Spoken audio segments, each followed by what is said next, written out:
That's what the body wants to do. It has nothing to do with compassion and forgiveness. You get there naturally through allowing yourself to completely fucking destroy the person at a physiological level with your imagination, with your movements, with your energy. Obviously not in real life, but yeah.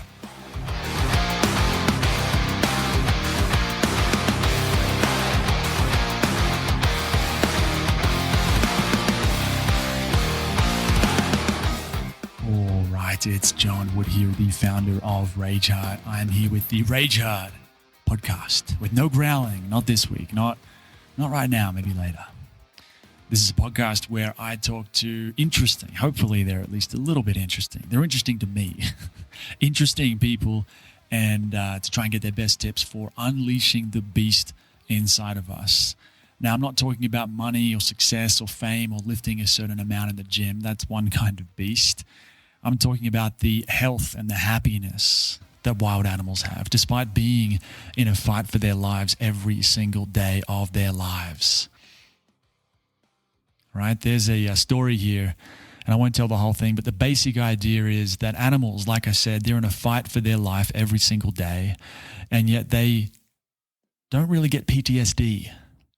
But you stick them in captivity, and all of a sudden they start getting various signs and symptoms of PTSD, whether we're talking about digestive issues or anxiety, depression, these kinds of things.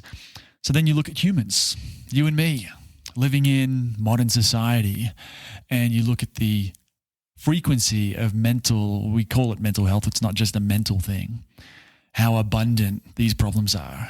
And so when I say unleash the beast, waking up that thing inside you, that animal part, these instincts, that's what it's about, is reactivating that stuff that's keeping wild animals and making sure they're healthy and they're not ending up with PTSD, learning from them, because we have the same nervous system. We're mammals too. So it's about that. So that's what I try to talk about on the podcast anyway. We go all over the place. I don't know how many wild animals are drinking ayahuasca or taking mushrooms. For all I know, they're all doing it. We just don't know about it. That's a little bit about the beast thing. Now, as we begin, I'd like to welcome you as a beast. That's on my list. Welcome audience members as beasts. Can't forget that part.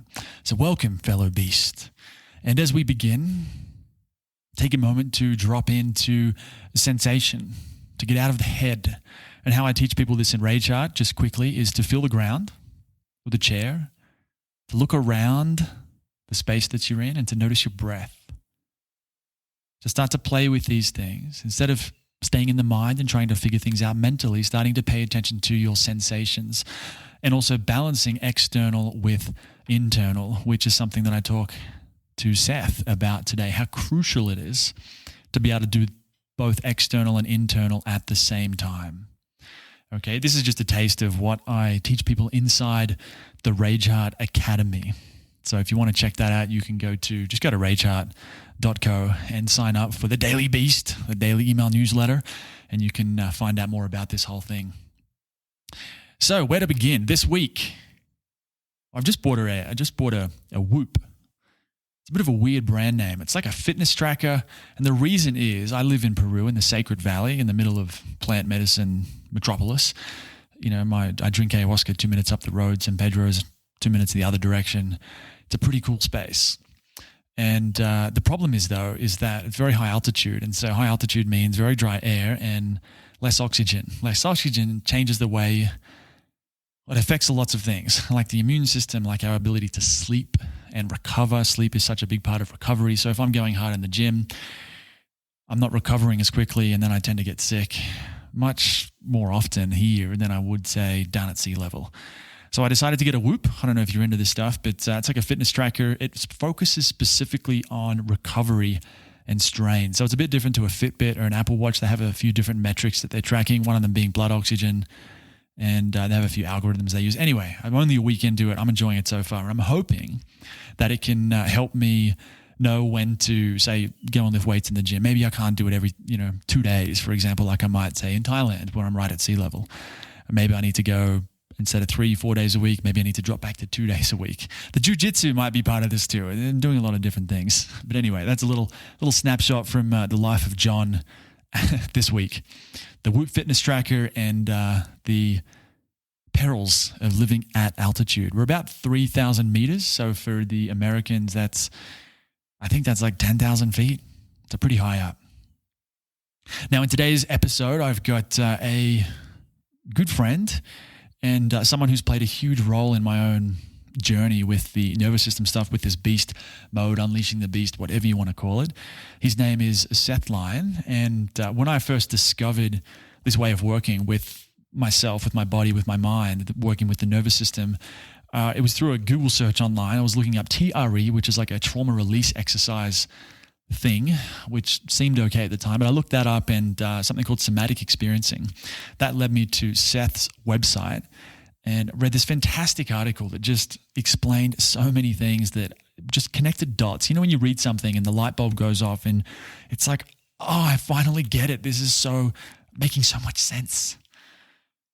So I read that article, and at the bottom he said, if you want to learn more, go to my wife's website, Lyon.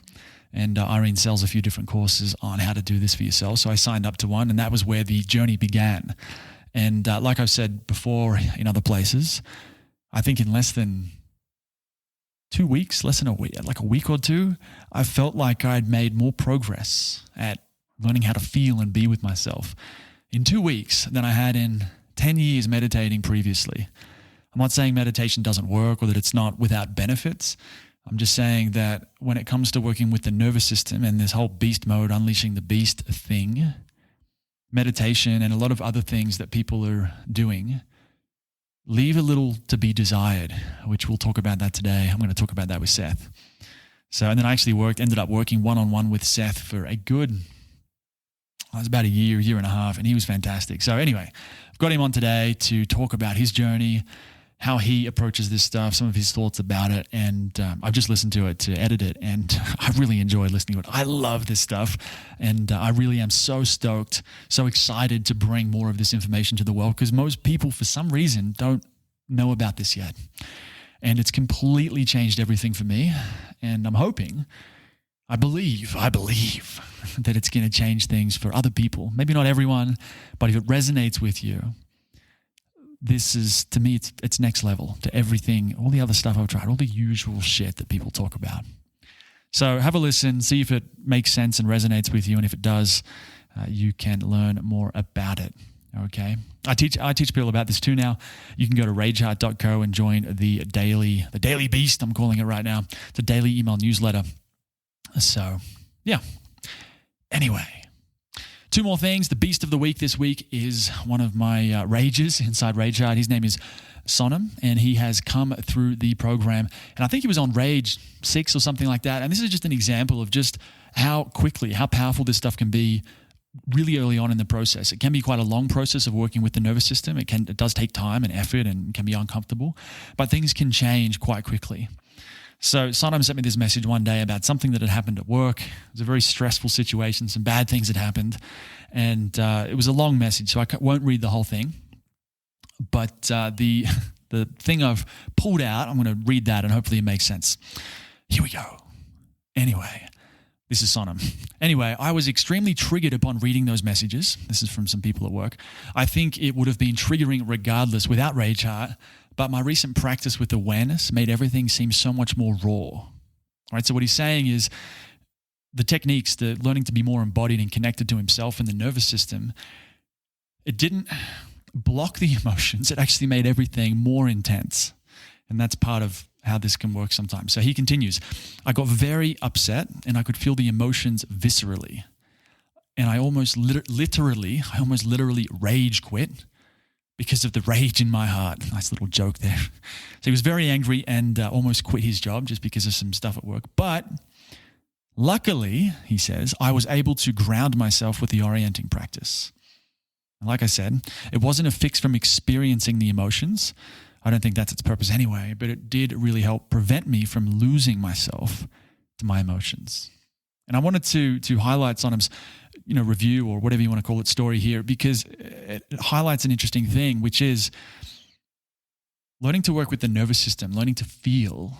It's a beautiful process, but it's not about disconnection and not feeling things. It's about feeling, which means if there is some rage there or some sadness, some of those feelings can get more intense, not less, as we learn to feel. And that is part of the process of unleashing the beast, reactivating these long-lost instincts that tigers and etc., wild animals have online. Okay. One more thing, I've got a beastly review as well. This one's from Rob Allen. Rob says, if you normally roll your eyes and say blah, blah, blah, mindset stuff, yeah, I get it. I strongly suggest you give this another look. I can report that it helps calm down that inner voice. I can't talk properly. I can report that it helps calm that inner voice down a lot, almost instantly. Now, the reason I'm dropping these in is, Sonam's big story and Rob's beastly review is I'd like to feature stories from you, the listener. If you have a story about something cool that happened to you, some win, ideally something you've learned from this podcast, from Rage Heart, from the world of nervous system healing, or it can be just anything cool, really. You did a kickflip on your skateboard for all I care. Send it to me and I'll read it out on the podcast if you'd like to be featured as the Beast of the Week. And the Beastly Reviews is really intended for podcast reviews. So if you enjoy the podcast, if you find it helpful, if it's opening you up to some things that you haven't thought of, then hop over to iTunes or Spotify or wherever you listen to podcasts and leave me a review. Like I've said before, if it's a 5-star review or a 1-star review, I'll probably read it out on the podcast. The more out there and interesting it is, and that's why I say 1 stars, because sometimes 1 stars can be hilarious depending on who wrote them and what they said. But anyway, the point is, if you leave me a review, I'll read it out. I'll drop your name. If you leave a link in the review too, I don't know if you can do that, but I can tell people where to find you if you want a shout out or something like that. So the reason I'm mentioning testimonials or stories from inside Rage Heart is because this is a brand new podcast. This is episode 3. It hasn't even really started yet. So I don't have any reviews. I don't have any beasts of the week yet other than random emails that I've received.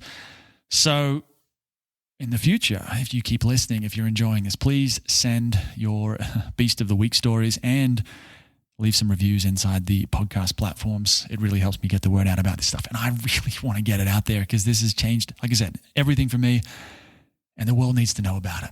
So if you want to help me on that journey, help me on that path, reviews really, really help. Now, without further ado, oh, by the way, this is a 12-minute introduction. Did you enjoy it, or does this feel like fluff? Am I just rambling on, or was this kind of interesting? Like I said, this is a new podcast, and I want to design it and shape it based on, what do you want? What do you need? What's really working for you? I've tried to make this interesting, and I hope it's interesting, but if it's not, if it's a waste of time you feel like, you'd rather I just say jump right into the interview, let me know too. I'm really like to be open to feedback. So if you have suggestions and requests for how to structure the show, how to approach it, definitely let me know. I would love that. For all those contact requests, just send an email to john@rageheart.co. That's like Braveheart, but rageheart.co. Okay, now, without further ado, after that 13-minute, hopefully interesting, hopefully not fluffy introduction, let's get into the interview with Seth Lyon. All right, it's John Wood here, the founder of Rage Heart. I'm here with Seth Lyon. Now, Seth is, I don't even know where to begin. I worked with Seth. So what I've been doing with Rage Heart is teaching people how to work with the nervous system. And Seth and his wife, Irene, are the two people I've learned most of it from. And so I worked with Seth one-on-one for most of last year. I think we had a couple sessions this year as well, or 1 or 2. And he was instrumental in helping me understand some of this stuff, getting out of my own way, getting off the habit of meditating too much. Is probably one way to put it.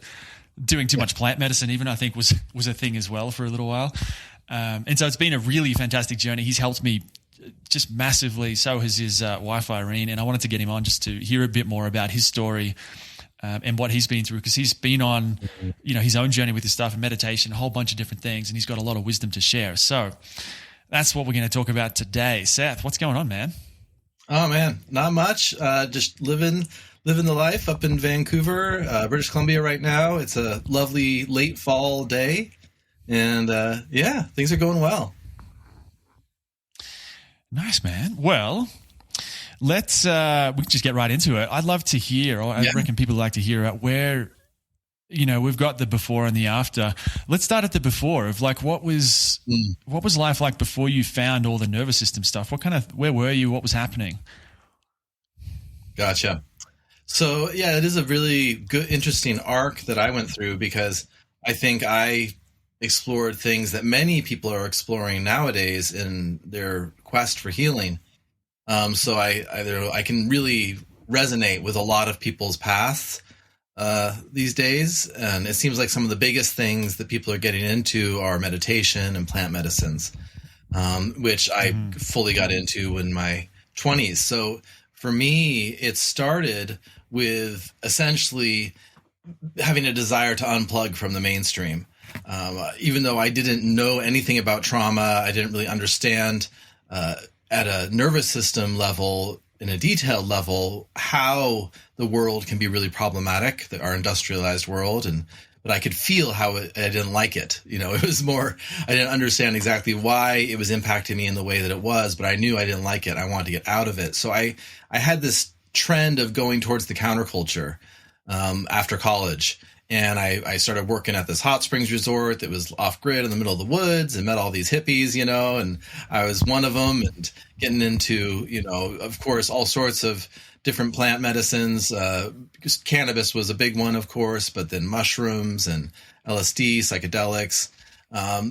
DMT was an amazing one that I did, which is also gaining popularity recently. And like all of that was great. Sort of opened up my consciousness, right? Got me interested in other things, and that got me interested in meditation. I went and did a 10-day Vipassana sit, and that really just like full spiritual awakening, like remembering past lives being downloaded, having like visions, just like this full sort of classic spiritual awakening experience in meditation during those 10 days. And that really propelled me even further off the beaten path. So I was like, okay, I'm just going to buy a one-way ticket to Hawaii, and I'm going to, let go of money. I'm going to let go of possessions. I'm just going to be in nature and meditate and see what God provides, essentially. So I bought a one-way ticket to Hawaii with $300 in my pocket. And that's what I did. I just bummed around. I hitchhiked. I camped on the beaches and the jungles. I meditated. I didn't work really for about 3 years. And still, through all of this has been, it was cumulative, probably about 13 years that I spent off grid, meditating intensely, doing energy work, doing breath work, rebirthing, peyote ceremony, mushrooms, different shamanic journeys, like everything, right? And even after 13 years, I still couldn't really deal with the world. I had to stay in my bubble, in the counterculture, off-grid nature bubble, in order to feel good. And in that bubble, I felt great. Like I felt, right. I'm whole, I'm healed, I'm great. But if I go into town, I'd have basically a panic attack after a couple hours. And so what I thought was that, at the time, I'm too sensitive. I'm too conscious, I'm too spiritual for this mainstream Babylon world, so I just have to stay in the woods for the rest of my life. And that's my lifestyle. And that's fine, right? I didn't really question that. That was all good. And then I met Irene. She was a guest at the Hot Springs Resort where I was living and working. And she had just finished her somatic experiencing training. So we started talking about that stuff. And through the course of our early relationship, when we were first getting to know each other, for your listeners, Irene is my wife now. I basically came to the understanding that it wasn't that I was too evolved or too conscious for the mainstream world. It's that I was still completely traumatized. Even though I had done 13 years in the, off-grid and nature, meditating, plant medicine, extravaganza, all the stuff, all the things, I hadn't really touched the trauma in my system. So that is, can be upsetting for one, because like, what did I do all this work for? Right.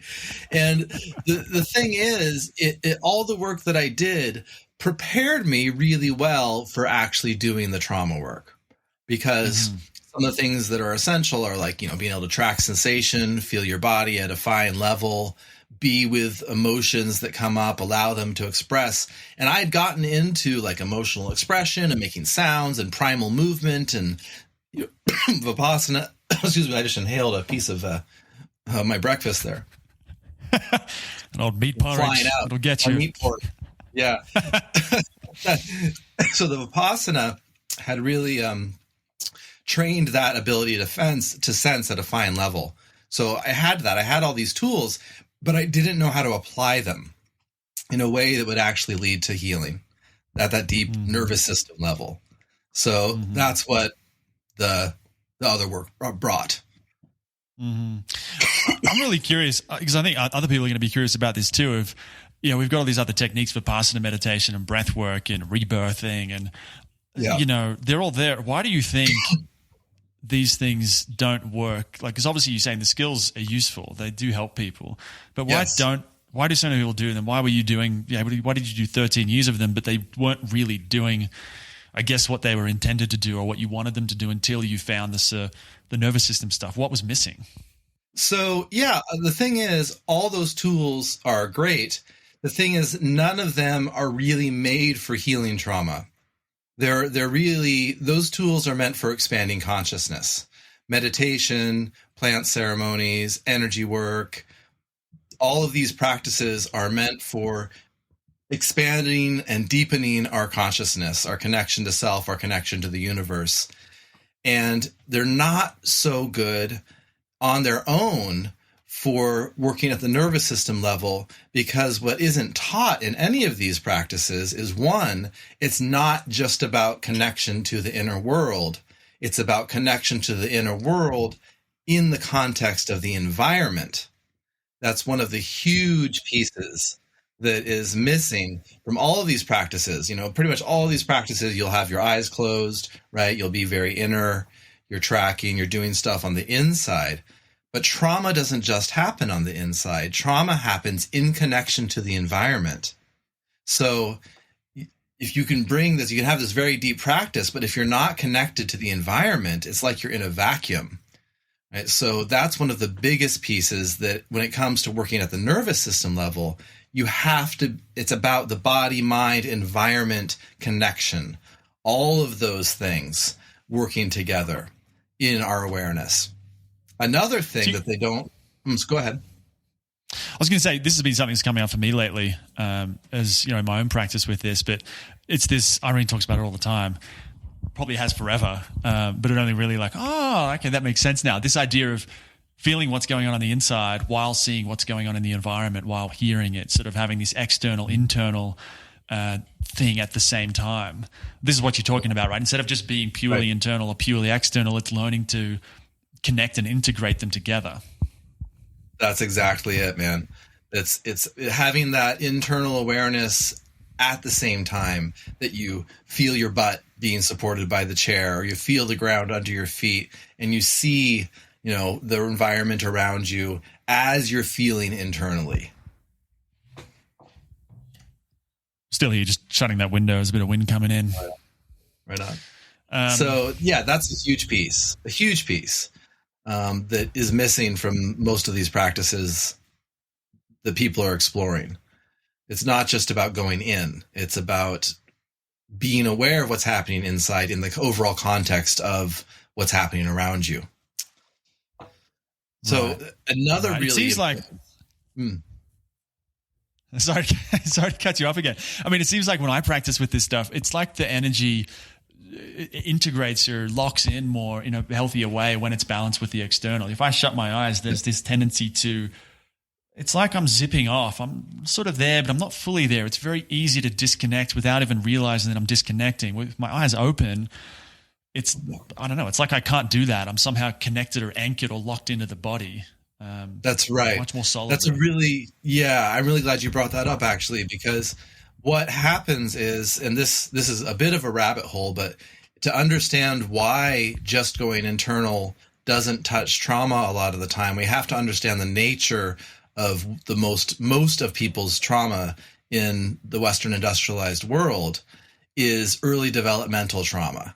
I mean, there's plenty of other horrible things that happen later on to many people. But for most of us, the majority, it's like your childhood was kind of okay as far as you knew. You know, there may not have been outright abuse or neglect. Like for me, I was from suburbia. Like I had everything I materially needed. But what I didn't have was attuned connection from my caregivers, a supportive educational environment, support in learning to understand myself. I didn't have the proper sort of stimulus to my nervous system for it to develop in a good way. And I had all the stressors and the toxicity of industrialized life that really have an impact as well over time. And what happens when you have these more subtle traumas, they're things that aren't commonly recognized as trauma, but which are. What happens with the nervous system at that early developmental stage is we'll often learn to recruit freeze as a go-to. When we think about the survival responses, we have our fight-flight response, and then our freeze response comes on if fight and flight aren't successful. So let's take a normal example from everyday life.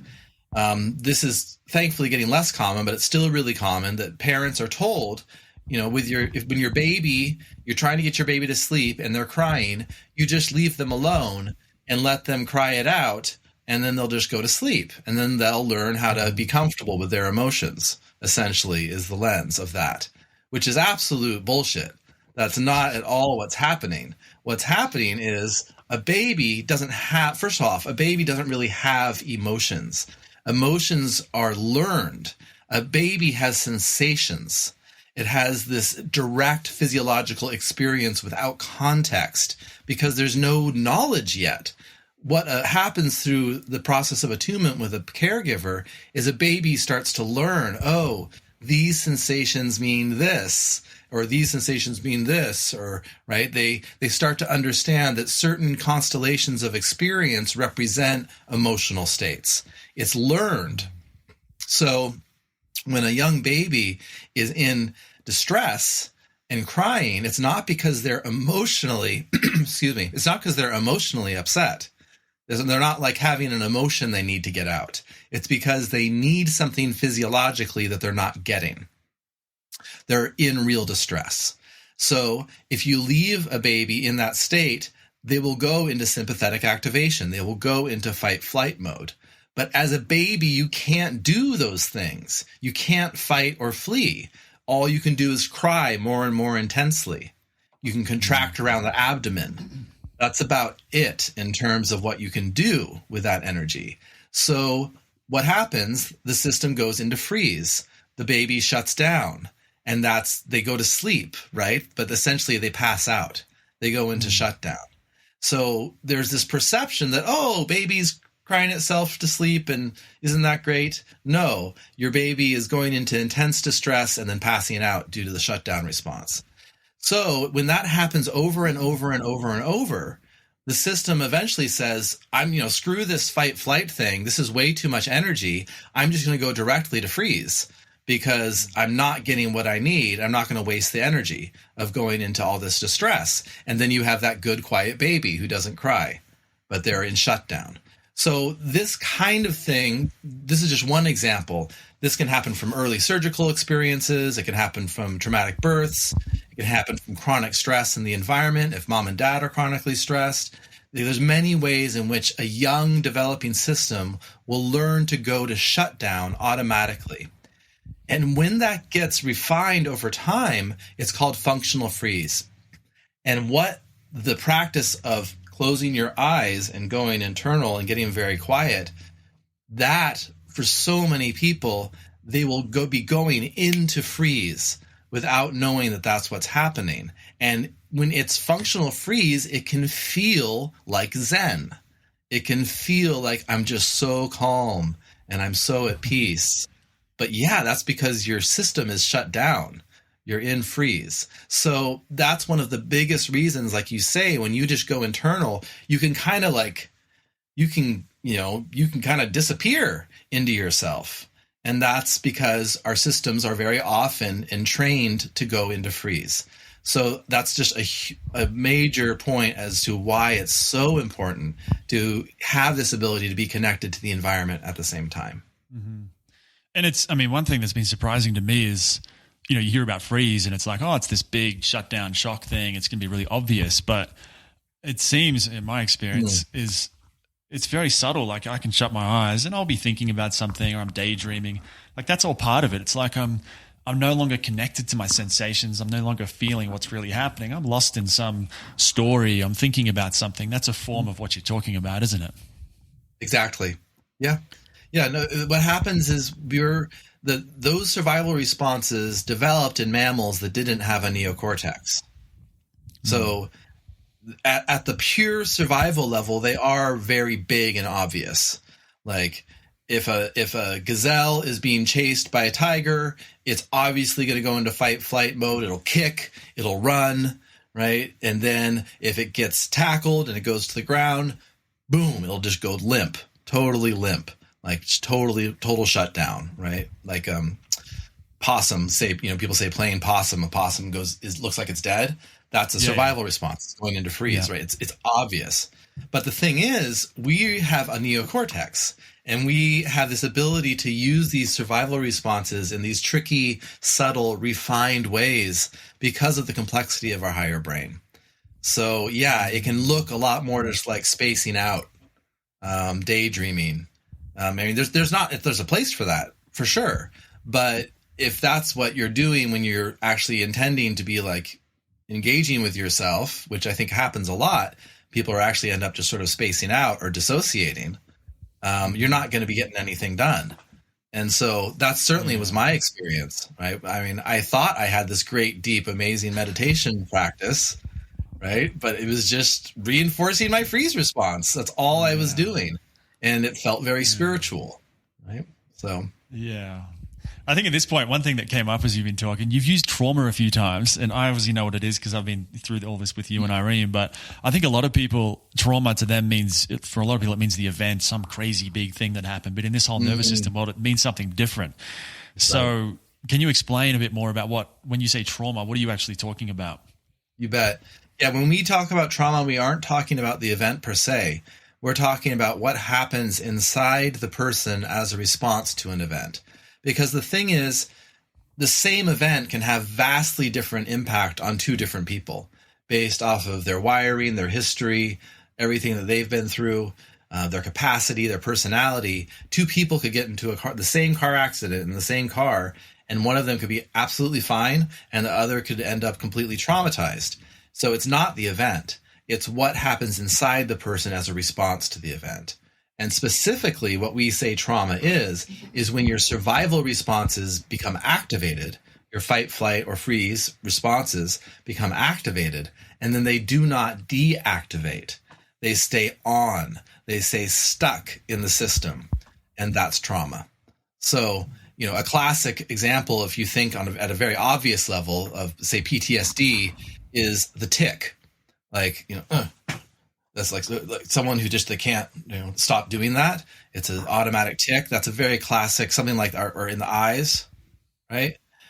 Something like that is a classic PTSD response. What you're seeing there is the moment of sympathetic activation where the body was trying to get out of the way. It's called an incomplete procedural memory, where it's like there was an explosion and the body would have tried to get away, but before the body could carry out those instructions to get away, it was blown up. Like we were concussed or knocked unconscious by the blast. So those instructions to flee, get out of the way, get stuck in the system. And then you have these instructions playing out, get out of the way, get out of the way, get out of the way, right? And that's what the tick is. So that's a very obvious example, but it can happen in much, much, much subtler ways as well. So if you say grow up in a home where mom and dad are always stressed, chronically stressed, you're going to be developing in this soup of just like tension. And that can lead to much subtler forms of coping, like for using the freeze response. It's easier just to numb out, right? I'm just going to disappear into my book and just read, right? There can be many ways that we learn to cope through subtler adaptations when the stressors are themselves more subtle, not big explosions, right? So a surgery as a baby, that's incredibly traumatic, and it's completely necessary to save the baby's life, right? But a surgery is incredibly stressful, and a baby, again, has no higher brain online yet. They can't understand. You can't explain, oh, you need this, because all they know is they're being put unconscious and their body is being opened up, and right? So it's this incredibly brutal experience, and yet it's necessary, but has huge ramifications down the line. So there's so many things that can happen, from big to small, to tiny, insidious, little chronic stuff day to day, to outright abuse. But all of it, if it generates a survival response, like I just got to get out of here in some way, or I gotta numb out, and then that doesn't complete, it just stays in the system. That's trauma. So the work of trauma healing is to allow those survival responses to come out of the system. Right. So is it accurate to say, because the way I've been thinking about it is it's all just energy, right? There's a threat appears, a parent, a tiger, a million different things, a hurricane, and the body's going to automatically mount a survival response, which is really about energy. Fear might be driving. If we're going to run away, we'll feel afraid. If we're going to attack, we'll feel anger. So our different energies, emotions, sensations are all just energy. And the energy wants to kind of come up, and then it wants to be expended through running away, or through fighting back, or through doing something, or through doing that procedural memory, moving the head. And what happens is, when those things don't happen because it's not safe, we're not able to, that energy doesn't just magically vanish. It just sort of sits there, and it, if it's too much for the system at the time, it's like it goes and hides in the muscles and the organs and just all around the whole body. And then we're 30, 40, 50 years old, and we start realizing, I've got all this stuff. We got to start cleaning it out. That's sort of the thing you're talking about, isn't it? That's exactly it. Yeah, it's a great way to look at it, as just energy. And it's like, it's supposed to be time limited. These intense survival responses use a ton of energy. They're supposed to come on, and then you successfully flee, and you get away, and you get to safety, and then the body will sort of tremble and shake. Like if you see a mammal who gets away from a predator and then it finds safety, all its limbs will be twitching. That's the energy discharging, right? For a human, there may be emotions involved, right? So say, for example, as a young boy, I injure myself. I'm skateboarding and I injure myself badly, but I'm surrounded by a group of peers, and boys don't cry, right? We're not supposed to cry or show distress. Exactly. So then what do? I've just injured myself, and my natural response would be to curl up and cry and moan and and my body would want to do all sorts of things, and the emotions would be involved. But instantly, because of societal norms, I'm got to clamp down on all that stuff. Got to stop that energy from moving. Well, the only mechanism that will work to do that is the freeze response. That's the only way that we can really repress that much energy, is by recruiting that freeze response. So, it's stopping the energy, and then that energy it plays havoc with the body. We're not supposed to be in survival mode underneath the surface all the time. So that's what leads to all the different manifestations and symptomology of trauma that we see. Mm-hmm. And so I find this perspective so useful, because it changes all the things of everything I've felt like I've got all these different problems. I've got, a problem over here, and a procrastination thing, and a money thing, and all these different supposedly issues, a digestive problem, skin things, or whatever. And then this perspective goes, well, what if it's one problem? And the one problem is you've just got all this gunk, old energy. It's a bit stale, and it's just cluttering things up. Focus on that. You get rid of that. All the other stuff is just sort of symptoms of this one core issue of stored trauma, stored energy. That's exactly right. And the reason that it can manifest in so many ways is because of the autonomic nervous system, right? So the autonomic nervous system is one part of our nervous system. The central nervous system is the other main part, which is your central nervous system is your brain and your spinal cord. Your autonomic nervous system is most everything else. Right? So there's the parts that are responsible for movement, But then there's the autonomic responses. So talking about digestion, breath, heart rate variability, endocrine function, all digestion, all of the automatic processes of our body that happen without us thinking about them are governed by the autonomic system. And so are the survival responses. The survival responses are part of the autonomic nervous system. So when you have those fight, flight, freeze responses on underneath the surface, there's only so much energy we have, right? So it's like they are recruiting a certain amount of energy all the time. And our autonomic nervous system doesn't have the energy it needs to successfully do all the other things it's supposed to be doing. Barrier keeping in the gut, cell repair, detoxification processes, proper digestion, all of these things we don't have the energy for to do successfully if we're in survival mode. And those survival signals are also sending messages at cross purposes. So, for example, the fight-flight response tells the system, empty your bowels right now, so we can run, right? Right, and you go. It's an autonomic thing that happens when you go into fight-flight, or can. The freeze response says, stop all digestion, stop all unnecessary processes, bring all the blood to the core, protect the organs. So if you have fight, flight, and freeze on, one message is going to your gut saying, eliminate, eliminate. Another message is going to your gut saying, stop, hold on to everything.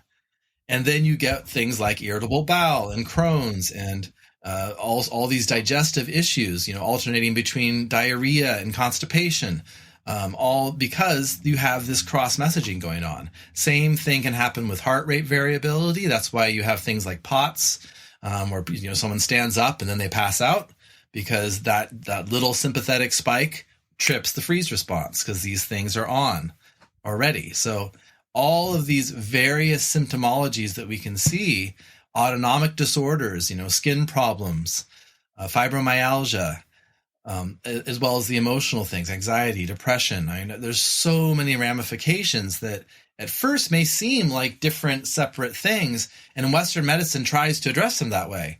It's like playing whack-a-mole, it's like you hit the thing here and then it pops up over there, because you're not addressing what's actually happening in the system at a root level, which is that unresolved trauma that's wreaking havoc on the autonomic processes. I think it's interesting because, bring it back to meditation. A lot of people get into that because they just want to clear their head. But then getting into this, I remember, I think, saying to you a few weeks or months into working together and kind of going, I think this thing, what we're doing here, it can take the place of meditation. And then the more I've done it, I feel like I've been chatting to Ellie. Ellie's over here with me in Peru. And we keep talking about, I'll find like a course or a conference or a self-help kind of, something that's meant to change my life kind of a thing. And pretty much every time now I'll be looking at it and be like, that sounds kind of good, but it's not the somatics. And for me, it's plant medicine too, both of those two things. So if it's not those two things together, I'm like, I kind of feel like I've ticked all my boxes. I've got everything I need to deal with whatever's going on inside me. I don't need breath work and a million different techniques. It's all right here. And so it's like, we can deal with the mind, we can deal with the digestive system, the skin. It's really cool that it just simplifies everything. Mm-hmm. Yeah. And it's not to say that sometimes there may be other protocols that are necessary, in addition to somatic trauma healing work, like detox protocols can be part of it, dietary change, exercise, activity of different kinds, maybe naturopathic support of some kind, different teas or herbs, dietary changes. Like there may be other interventions that are part of the process of healing. But if they don't have this piece at their core of working directly with the physiology of the nervous system, getting those survival energies discharged, none of them will really work. Right. So you got to have that foundational piece of working with the nervous system directly, working with the physiology directly, and understanding yourself at that level. That's another really important thing, is when you understand, why you are the way you are, it just can be so helpful, right? It's like, oh, of course I do this thing because that's right. I have this survival adaptation that I learned. And so now that's playing out an adult life this way. And right. So yeah, it takes the, like the shame out of it. I've been noticing like procrastination is a very common thing with at least some of the people I've been talking to about this stuff. And there's a lot of shame around that. Why can't I focus? Why can't I be more disciplined? Why am I so lazy or this kind of stuff? People get really in their head about the whole thing. And then, but this model, this way of looking at the nervous system is, well, if you don't feel safe or if you're not doing what you truly want to do because you don't really know how to feel and follow that impulse of what you want to do, of course you're going to be procrastinating. It's like your system's way of taking care of you. It's a perfect, beautiful, wonderful thing. So it reframes the whole thing, and it's not going to change until someone starts working with the survival stuff. Until then, it's just going to keep doing what it's doing because that's what it's designed to do. That's right. That's right. Yeah, we get very good at learning different strategies early on when we're growing up in a context of trauma, chronic stress, lack of attunement, industrialized toxins, toxic societal norms, all the different subtle stressors that are on most of us. We get very good at learning to adapt. We're creative, adaptive, resilient beings. It's just that those adaptations aren't good for us long term most of the time. When people go through this work, one of the things that can happen is that they realize that their whole personality, essentially their entire sense of self, was formed in adaptation to trauma. And as they start to heal, there often comes a time where people will be like, "Man, I don't feel like I know who I am anymore." Right? Like I don't recognize myself. I believe you've had some of those moments. That's why I'm laughing. Yeah. I mean, it's an ongoing process. You think, I think I kind of figure it out now. But then another pattern will come up, or I realize another thing that I thought was really me was really just a trauma response or a pattern or a survival thing that's been happening. And so, but there's another part to this where it's like even the sense of being in the body. I think most Westerners go through their lives thinking they're this thing in their head that's always thinking. And doing this, especially when you bring the movement in, the Feldenkrais stuff, it's like whatever we are is something very different to what most of us think, and it can't be pinned down with words. And it's quite bizarre. The more that starts to open up, it's like, I don't really know I can't pin myself down. I know I exist, but beyond that, it's really hard to box it in the more you do this work, because even with the follow your impulse thing, right, which is a big part of this, learning to follow that, it's not a verbal, intellectual thing. It's learning to feel, inside the body what that wants to do, and you never know where that's going to go. Totally. Yeah, there's so much spontaneity that can emerge from really learning to listen to the body. And so many of us were just so supported in thinking that, I am this thing up here that just somehow gets carried around by this stuff down here. I am my eyes and my taste buds and my ears and my sense of smell and my thoughts. And that's, me. And then that's transported around conveniently by this, body that somehow is down here that I don't pay attention to.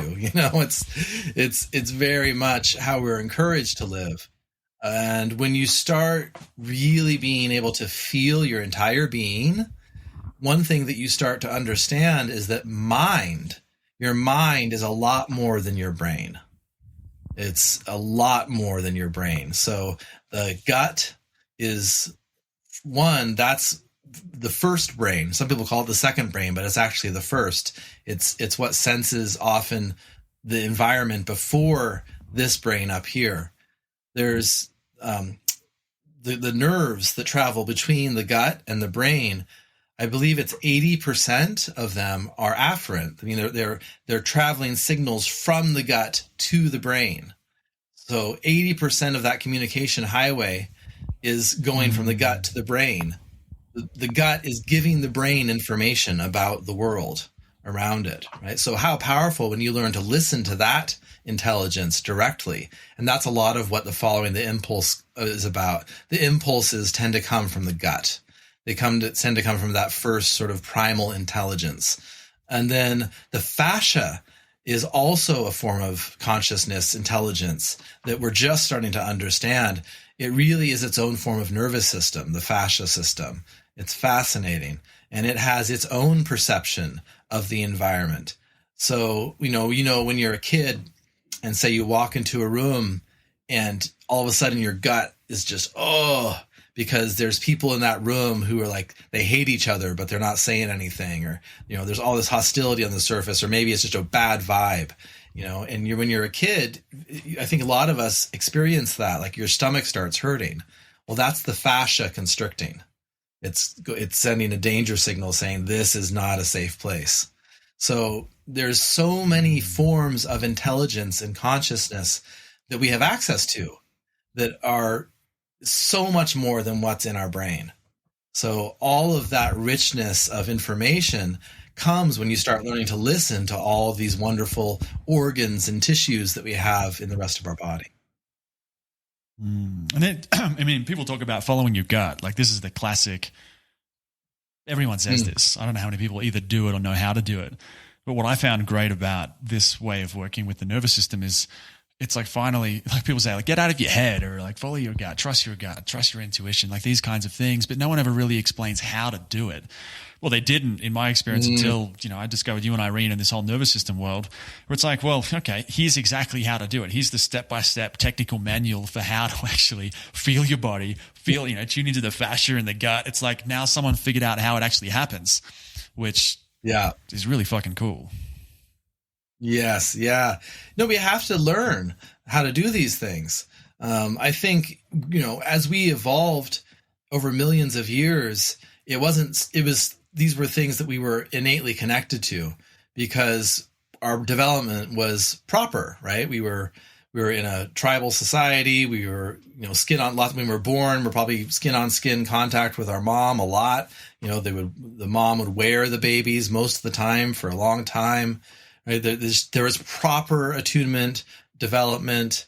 The threats were much simpler. You didn't have the sort of chronic existential kind of stressors and industrialized stressors and societal norms and all repressive ideologies and all the different things that we deal with today. It's like, get food, fight tiger, like the life was much simpler. This is how we evolved over millions of years in this much more sort of simple, holistic context. And in that context, you don't have to teach someone how to do this. They learn how to listen to their gut, because if they don't, they die.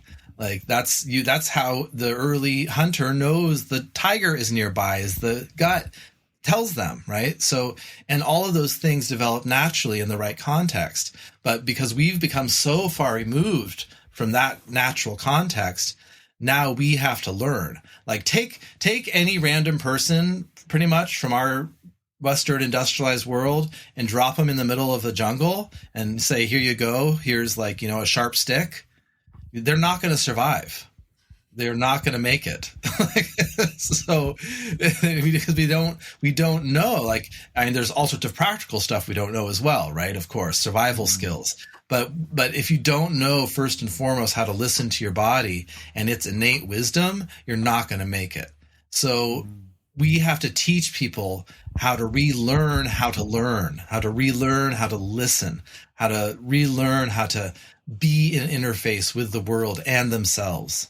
Right? And you can, it's not rocket science. I mean, it can totally be done. It's not that complex. It just means putting in the work and understanding that along the way, as you are going into your system and discovering all these wonderful things, you're going to encounter some scary things. And that's part of the reality of healing trauma, is it is not comfortable. There's a reason that these things get packed away in the first place. So when we come along and are developing our intuition and developing our gut impulse, developing our ability to listen to our body, we're also at the same time encountering scary, painful, difficult things that we have to then process. What are some examples of that? Like I mentioned, someone might be listening thinking, okay, well, that sounds interesting. Do you have an example? Something hard or something, maybe not too hard, but just something to give people an idea of what they can expect. Oh man, gosh, there's so many things. Sure. One that comes to mind immediately. So for the longest time, I had a chronic pain and chronic tension all across the right side of my shoulder, neck, head, upper back. And, it was just the way it was. And as I started doing this work and feeling into stuff and going inside and connecting to the environment and just doing the work, there was one day when I was like really feeling into that. And as I connected into that, it's like, okay, well, what happens if I follow that? Like, what's the tension trying to do? It's like, oh, I'm trying to get away. Like I'm trying to turn away from something. And then as I sort of slowed that down and felt into that, my heart started going really fast. And I started feeling panic. I was like, I started feeling terrified, just terror. And I realized and then I got an image. I got this image of just my dad with his just, ferocious, angry, red face right here. And I remembered in that moment the way that my desk was in my room as a kid.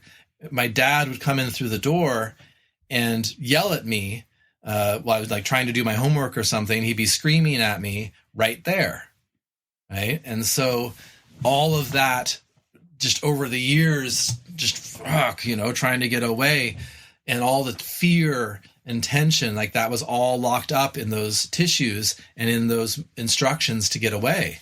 And so as I felt into it and started to explore the movements and slowed it all down and stay connected to the environment and worked with the image, all of these elements that are part of this process, the terror absolutely flooded through my system. And it was really scary. And that's just one little example. There can be. Was this one event, or did this unfold over many days or weeks? It was one big session. It was mostly all in one big session, and then there was some follow up. Like later, I then started like figuring out what we call renegotiation. So, what did the body want to do in that experience? Take away the personality, take away the fact that he's much bigger than me and I'm a kid. At an animal level, what would it have wanted to do? Well, it would have wanted to fucking turn and attack. And so then that was further work where we work with what's called healthy aggression, annihilation work, allowing yourself to destroy, eviscerate, chop off heads in your imagination and really feel that. Got to clarify that. Feel that sort of, feel it's called sadistic glee of just destroying somebody who has been torturing you, essentially, which is that's what the body wants to do. It has nothing to do with compassion and forgiveness. You get there naturally through allowing yourself to completely fucking destroy the person at a physiological level with your imagination, with your movements, with your energy. Obviously not in real life, but yeah. Like if we were having this conversation a few years ago, I would have just laughed at something like that, like especially when you talk about like the sadistic glee. But like I had all the same thing come up. It was 2 years ago. It was with you. I was in a van in the country somewhere. It was the same kind of a thing. Different way, I'm sure, but like the same kind of energy. And it's come up a bunch of times since then in various ways. And it's incredible. And I think about that, it's come up for me in plant medicine ceremonies. And I'll be thinking like, I can feel it when it's moving through the body. And I'll be thinking like, I don't know how people do this plant medicine or even like trying to work on this stuff without the nervous system model. Cause I would be absolutely terrified of what was going on in my body right now. If I had no context or framework for it, it'd be like, what is this? Like it would be terrifying, but having the framework, it's not always easy, but at least I can go, okay, I know roughly what's happening. It's uncomfortable. The sensations I don't really want to feel them, but I'm not losing my mind. I'm not going crazy. This is a natural process. So, yeah. Well, that's go on. Well, that's just a really important point about plant medicine ceremonies, because it's become so trendy and it can be really dangerous. I know that lots of people have been helped by them too. So this is the problem, is we're not being given nuance with in terms of who is the plant medicine for. Is the context correct? Do they have the right education? What kind of work have they done going into it? Right? Are they informed? Because what plant medicines do, I believe all of them in one way or another, is open doors within the physiology and psyche. And a lot of those doors have been closed for a reason. And you do a big ayahuasca ceremony with no understanding of this stuff, and all of these doors get opened, and you get flooded with what the system has been holding for, say, decades. It can be absolutely terrifying. And there have been many people who, have had real psychotic breaks, terrible experiences, lasting harm from plant medicines because they got opened up without any context, without any knowledge, without any preparation. So it's so important to have, I believe, at least a basic foundation understanding of trauma, physiology, survival responses, and to have done some of that work before going into any sort of plant medicine work, ideally. Mm-hmm. Yeah. It's funny you mentioned that because I'm in Peru. Some people listening to this might know that, but where ayahuasca is from here, you've got everything's available, the ceremonies and retreat centers and all kinds of stuff. And I thought coming over here, everyone here is going to get it. They're already going to know about all this emotional stuff, how to work with the nervous system. And to be fair, there is some really professional people here who know exactly what they're doing. But there's still at the same time, there's still quite a lack of this kind of education of what we're talking about. People going into these ceremonies with, they're doing good work, but I can just see the potential of if you could give, because plant medicines have helped me massively. Probably more so since I've gotten into this nervous system stuff. And I can just see there's this incredible opportunity to bring these tools, orienting and following your impulse and all those, how to get out of the head. You give that to people who are working with plant medicine, I think you'll unlock so much of the potential growth for people.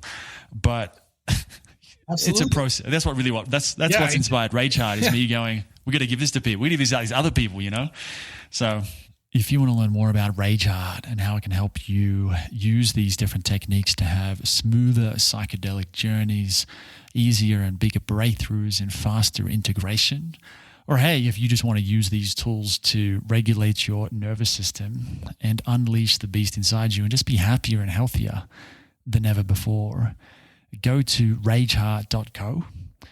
That's like Braveheart, but rageheart.co, and sign up for the Daily Beast, a daily email newsletter with tips, tricks, and some really weird stories on how to actually apply this stuff in your own life.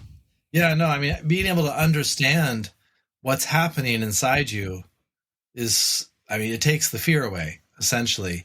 And you can, because in the context of healing trauma, you're going to feel fear. Like, you're gonna feel terror. You're gonna feel these things that were too much at the time.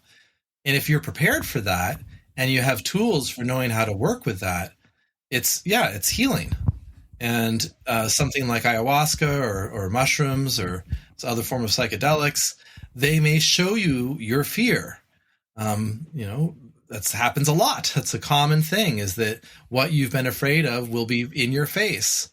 And if you're prepared for that, that's so powerful, right? Like that's the doorway into just really deep healing.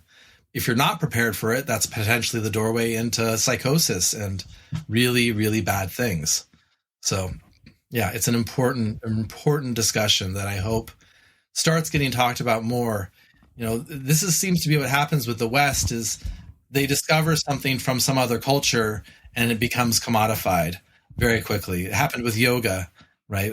In the 80s, 90s, and now it's like, everyone and their cat is doing yoga, and it's the same kind of, it can have a similar effect actually, without understanding trauma and survival physiology. You can go into a yoga class where everyone in the class, there's this expectation of, we're all being very, yoga, Zen, that there's the normal sort of emotional repression, maybe, I don't know how many people let themselves cry in a yoga class, And then like you're doing these poses that like massively open up the body. So like, so you do a deep hip opener and you've got sexual abuse, and like, wow, all of a sudden you're flooded with terror in the middle of a yoga class. And then the only thing you can think, you have to pack it back up. And so then you're re-traumatizing yourself. Right. So this is what happens when a deep practice that's very powerful gets industrialized. It's like fast food, and it seems like the same thing is happening with ayahuasca to some extent, where it's just become commodified. And yeah, like you say, there's some people who are amazing, who really get it and are good, true shamans, and who know how to support. And there's a lot who don't. So it's just buyer beware kind of, like, be really, if you're going to go into some of this work, maybe consider doing some nervous system work first, and really be aware of who you're working with. Yeah, absolutely. Yeah, even down here, I've been lucky to find some amazing people here. You know the story where I had some really terrible experience in Thailand. So I've kind of seen both ends of it. And there's some terrible people. And that, from what I'm gathering, even being over here, that's more common than the really, really solid people. But the solid people are out there. Just takes time to find them. What do you, I'm wondering, because we're almost out of time, what's changed for you? What are some of the benefits that you've seen as a result of this that you didn't see from everything else, meditation and breath work and all of that? What's really changed in the positive way? Oh, Specifics. Boy. Okay. Well, so I like to tell this story as a good example of where my nervous system used to be at. So when I first moved to Canada to be with Irene. This is when I was leaving, about 13 years in the woods. And so I first moved to Whistler, which it was a nice transition. It's a smaller town, like ski resort town, lots of nature around there, which is nice. But it was maybe a month or two after I had moved there, and Irene was hosting a guest who was coming to just speak at her house about somatic experiencing. So there was like 20 or 30 people from her neighborhood that she knew who were coming, really informal thing. And so I was, sitting there, people started arriving. And, for my adaptation, one of the things that I did as a kid is always being hyper aware of everyone around me, what they're sensing, feeling what their state is, so that I know how to respond to them so that I stay safe. This is a classic sort of hypersensitive adaptation to trauma, where we're always feeling everything too much. So people started arriving and saying hi. I was like, oh, here's one person. Okay. How do I respond to this person? Okay, good. Okay. Oh, here's another person. Okay. Uh-oh. Okay. How do I need to be for this person? Okay. 3, 4, 5. How do I need to be for these people? Eventually, by the time the 7th person arrived, I was so overwhelmed because I couldn't figure out how I needed to shape myself for each individual person that I just freaking left the house and went and bought some beer and went and drank up in the suburbs somewhere. So I was just flooded because I couldn't handle, I had no idea how to just be myself, and I don't have to change who I am for anybody. I can just be me. I didn't know how to do that. So there's a huge one, is that now I just am myself. I don't need to change how I am in response to anybody. That's called connection to self, connection to authenticity, connection to feeling comfortable in my own skin, and just to be who I am, no matter the context. That's a huge one. I mean, being able to live in the city. I've been living in Vancouver, close to downtown now for almost 10 years. This is not something I could have ever done before. I just did not have the capacity to deal with just the stressors of urban life, the noise, right? The sirens, cars, Wi-Fi signals, electricity, density of people, all of that would have sent me into overwhelm and running for the hills, right? So I used to want to be really isolated and be alone most of the time. And now a lot of my time is spent in connection with clients, in teaching classes, doing interviews, working with people in the online programs that we run. So I'm a lot more social. Digestion, used to have chronic digestion problems, which are pretty much all gone. Used to have chronic back pain, which is all gone. Anything else? I mean, yeah, debilitating social anxiety, which is kind of the first thing I mentioned, is all gone. So, yeah, those are all very concrete things. Just feeling safe, feeling like a baseline level of wellness and safety, no matter where I am or what situation I'm in. I am still feeling basically good and like myself.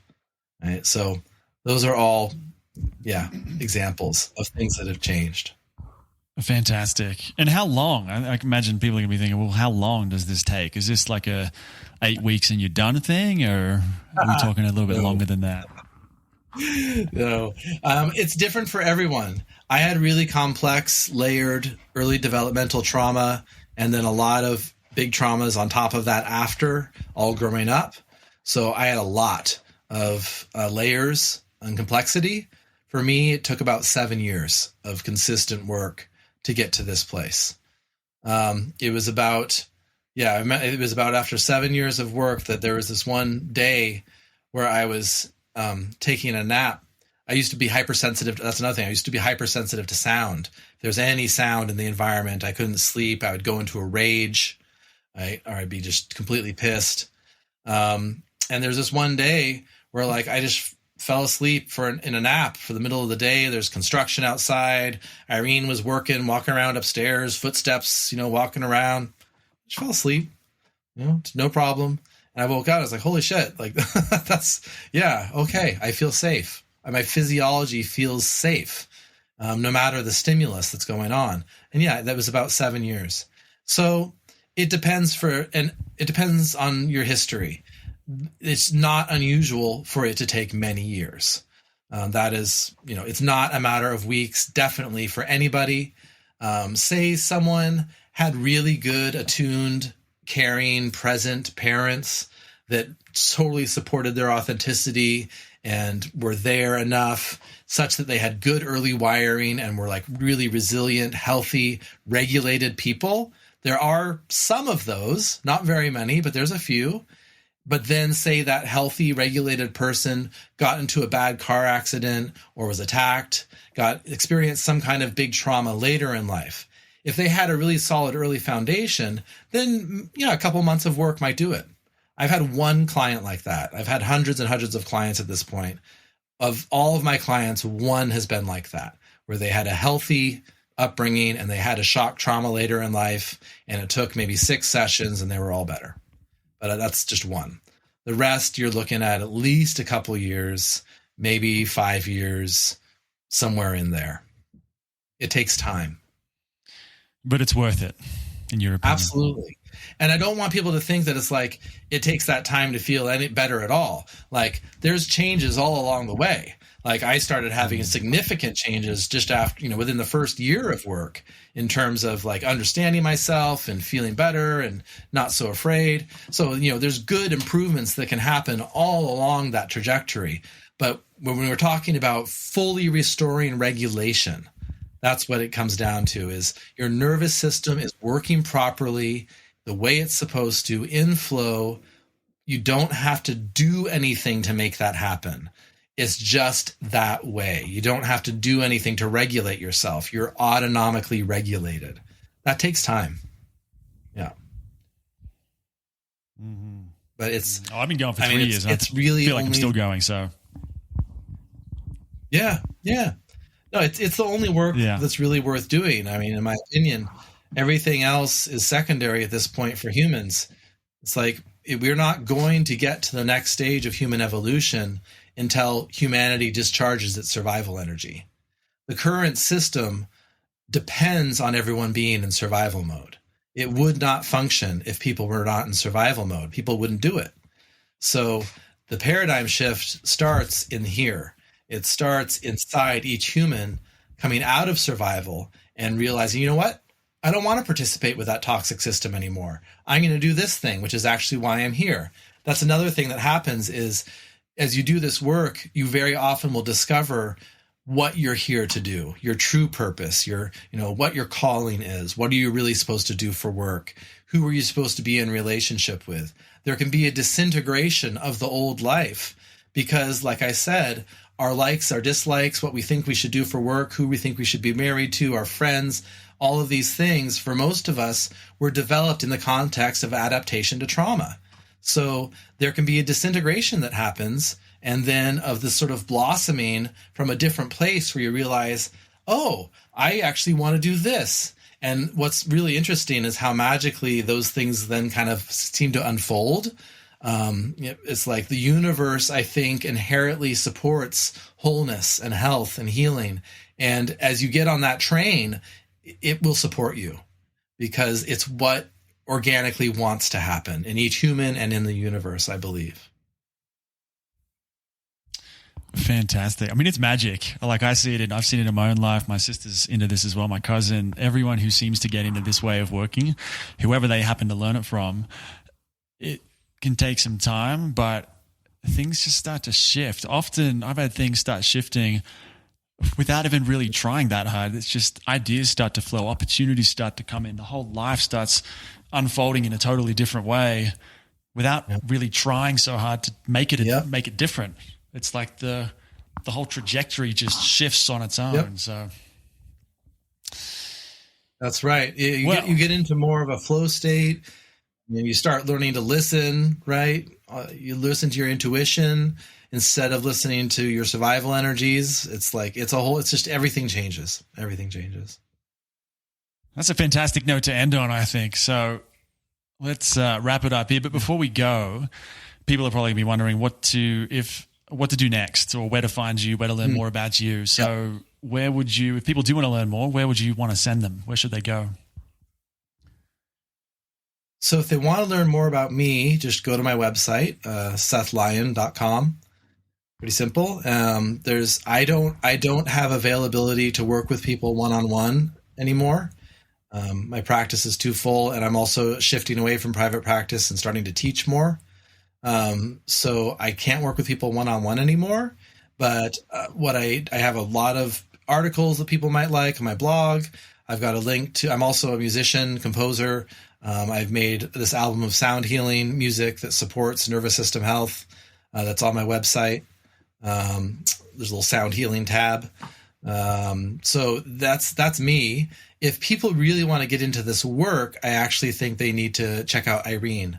So my wife, she's created this in-depth suite of online offerings for people to learn about and do this work.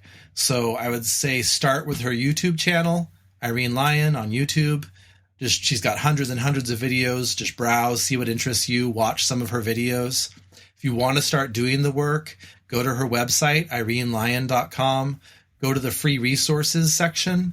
There's a little side menu where you can see free resources. Download some of her neurosensory exercises, some of the audiobooks. Start doing some of those practices that you can do for free. If you resonate with that, if you feel like, oh, this work is speaking to me, I like the way Irene teaches, I understand, I'm excited about this work, then the next step would be to do her 21-day nervous system tune-up program. That's a program that's available all the time. It's 21 days, although, of course, you don't have to do it in 21 days. You have access to the material forever. You can do it at your own pace. There's professional support in our own private website. Where you can ask questions there's a team of somatic experiencing practitioners like myself who answer questions.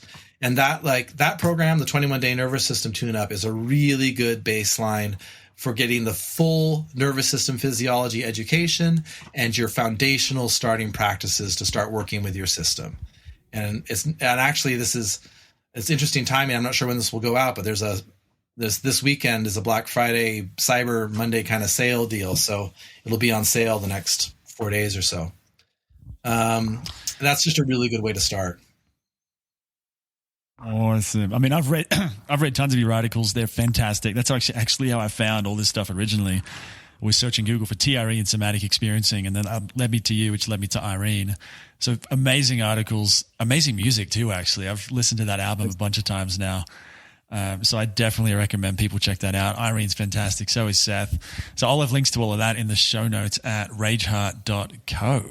So, awesome. Thank you, Seth, for coming on. Yeah, man. My pleasure. Thanks for having me. Let us tell you a story.